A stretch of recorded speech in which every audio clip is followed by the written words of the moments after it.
Hello everyone. Hello sir. So today I will be reporting the next part of the report of Ma'am Juanico, which is the chapter 10, E-commerce digital markets, digital goods. So first is social networking and the wisdom of crowds. So every day, over 93 million internet users in the United States visit social networking sites like Facebook, Google Plus, Tumblr, MySpace, LinkedIn, and hundreds of others. So, first sites, example of sites is the social networking sites, which link people through their mutual business or personal connections, enabling them to mind their friends of friends for sales leads, job hunting tips, or new friends. So examples of these are the Google Plus, MySpace, or Facebook, and if you know Friendster before. So these appeal to people who are primarily interested in extending their friendships, while sa LinkedIn naman, it focuses on job networking for professionals. So the next site is the social shopping sites, which is like Pinterest, Kaboodle, Disnext, and Style Hive. So you can swap shopping ideas with friends. Next is the wisdom of crowds. So the wisdom of crowds theory helps explain market movement and herd-like behavior among investors. So in marketing, the wisdom of crowds concept suggests that firms should consult with thousands of their customers first as a way of establishing a relationship with them. And second, to better understand how their products and services are used and appreciated, or it can be rejected. So, in other words, this helps to know who really is your target market. So, e-commerce marketing.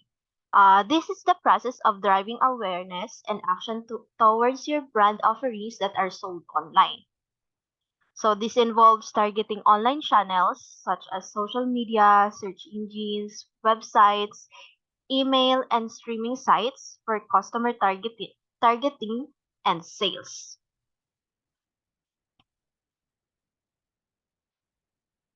Next is the long tail marketing. So the internet allows marketers to inexpensively find potential customers for products where demand is very low to sell less popular products in a particular niche with a large number of popular products. So these less popular products might not be profitable individually, but they are useful when their total reach is combined.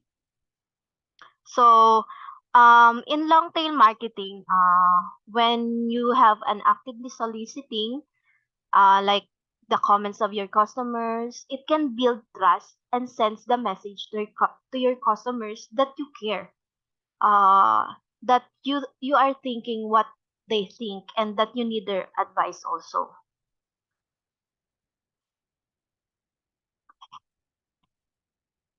So the leading marketing and advertising formats used in e-commerce. So the internet also provides new ways, often instantaneous and spontaneous, to gather information from customers, adjust product offerings, and increase customer value.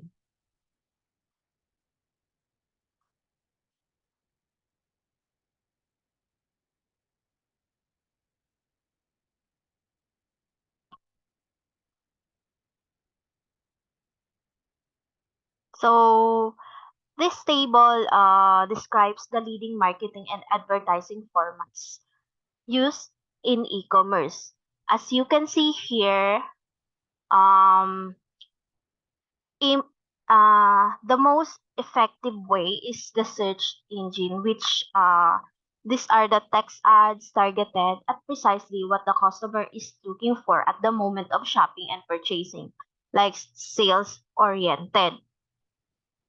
So, search engine, like Lazada or Shopee, usually ang ginagawa is mag-a-avail yung seller ng packages. So, mas effective yon. So next is the behavioral targeting. So this refers to tracking the click streams or the history of clicking behavior of individuals on thousands of websites for the purpose of understanding their interests and intentions and exposing them to advertisements that are uniquely suited to their behavior. So this takes place at two levels. The first level is the individual websites, and the second level is the various advertising networks that track users across thousands of websites. So this website visitor tracking naman. So e-commerce websites and advertising platforms like Google's DoubleClick have tools to track a shopper's every step through an online store and then across the web as shoppers move from site to site.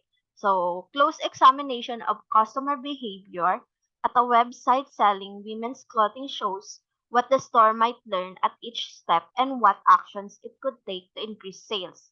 So, dito naman sa website visitor tracking, this can record the site that users visited prior to coming to the website.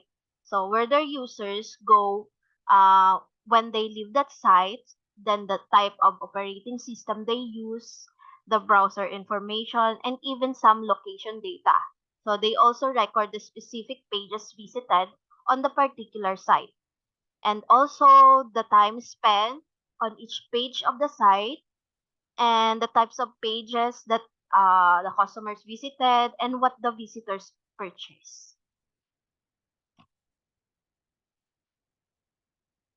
Next is the website personalization. So firms can create unique personalized web pages that display content or ads for products or services of special interest to individual users, improving the customer experience and creating additional value. So, in this information, this enables firms to understand how well their website is working. So they can create unique personalized web page that display content or ads for products or services. They can also create additional value through a better understanding of the shopper. So by using personalization technology to modify the web pages presented to each customer, the marketers achieve some of the benefits of using individual salespeople at dramatically lower cost. So next is B2B e-commerce, the new efficiencies and relationships. So the EDI, which is the electronic data interchange, this enables the computer to computer exchange between two orgs of standard transactions such as invoices, bills of lading, shipment schedules, or purchase orders.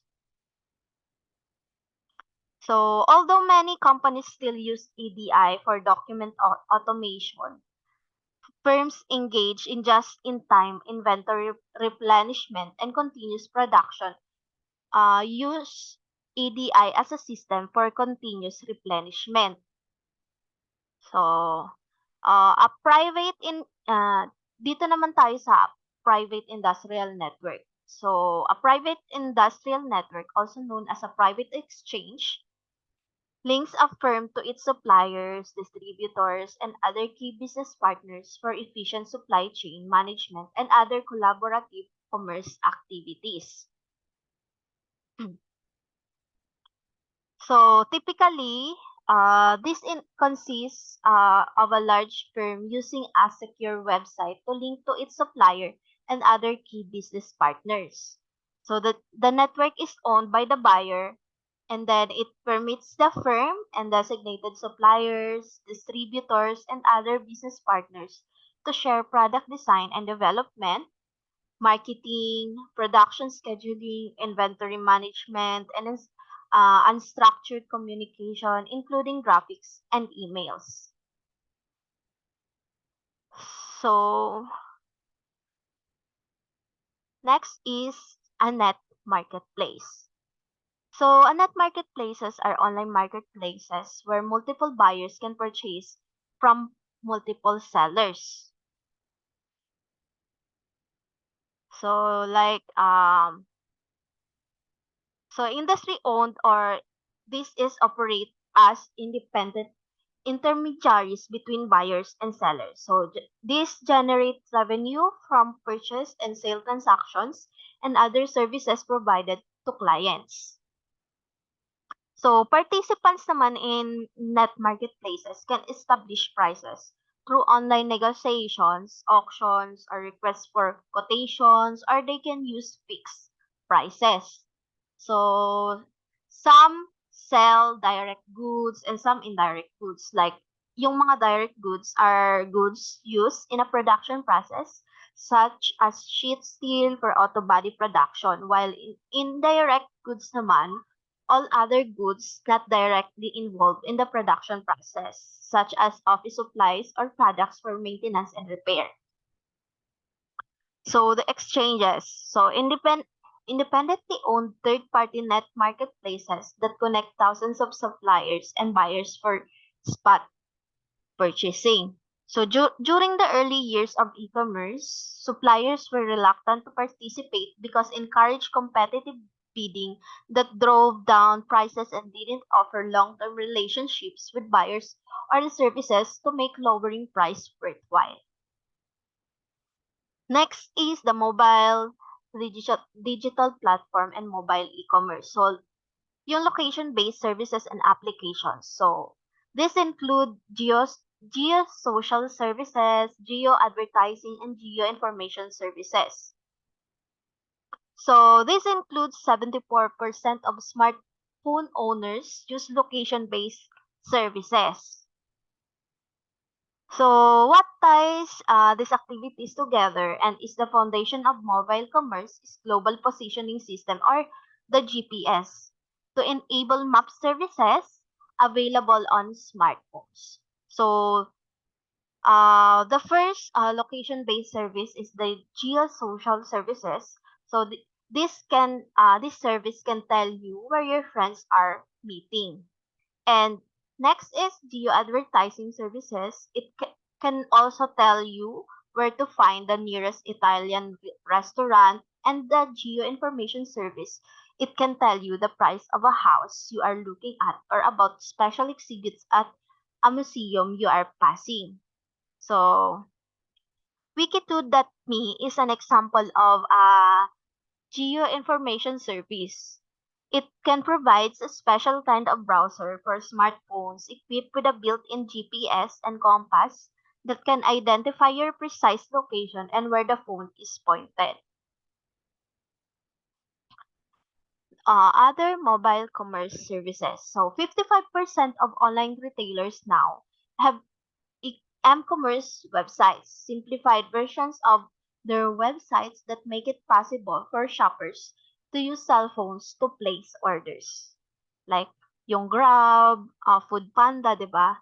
You can place orders food sa Lazada and ano naman, Shopee, Shopify, you can place orders like anything.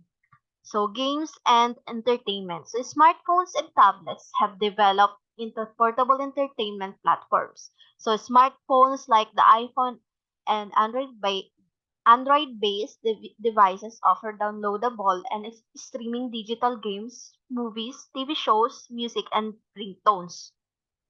So film companies are starting to produce short films explicitly designed to play on mobile phones. User-generated content is also appearing in mobile form, like Facebook, MySpace, YouTube, and other social networking sites have also the versions for mobile devices, diba? Not only in computers. So in 2012, the top 10 most popular apps on Facebook are games led by Words with Friends, Farmville, di ba kung natatandaan niyo yun, and Cityville. So, each with over 5 million daily users. Next, building an e-commerce presence. So, the two most important management challenges in building a successful e-commerce presence are first, developing a clear understanding of your business objectives, and secondly, knowing how to choose the right technology, to achieve those objectives. So next is the business objectives, system functionality, and information requirements. So business objectives are simply capabilities you want your site to have. Like system functionalities are types of information systems capabilities you will need to achieve your business objectives. So in this table, this describes some basic business objectives, system functionalities, and information requirements for a typical e-commerce size. So the objectives must be translated into a description of system functionalities and ultimately into a set of precise information requirements. So the specific information requirements for a system typically are defined in much greater detail than the than this table indicates. So the business objectives of an e-commerce site are similar to those of a physical retail store, but they must be provided entirely in digital form, like 24 hours a day or 7 days a week. Next is building the website and house versus outsourcing. So the building decision. If you elect to build your own site, there are a range of options. Unless you are fairly skilled, you should use a pre-built template to create the website. So if you have some experience with computers, you might decide to build the site yourself. Uh, when you try to build a website on your own, it also has a number of risks. So given the complexity of features such as shopping carts, credit card, authentication and processing, inventory management, and order processing, development costs are high, as are the risks of doing a poor job. So on the positive side naman, you may be able to build a site that does exactly what you want and develops in the uh, in-house knowledge to revise the site rapidly if necessitated by a changing business environment.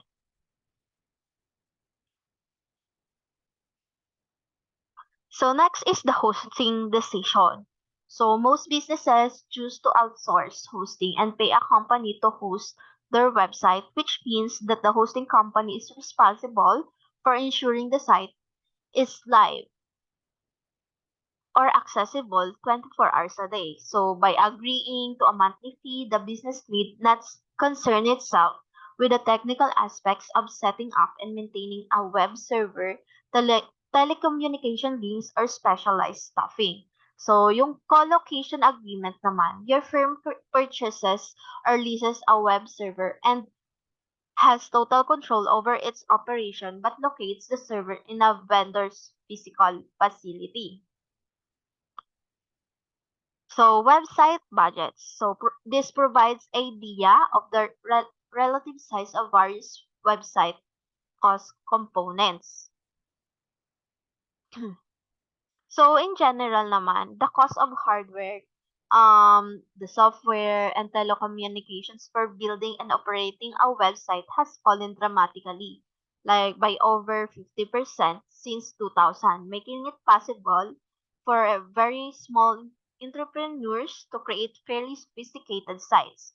At the same time, the cost of system maintenance and content creation have risen to make up more than half of typical website budgets. So providing content and smooth like 24/7 operations are both labor intensive. So that's all my report is all about. Thank you everyone and sir.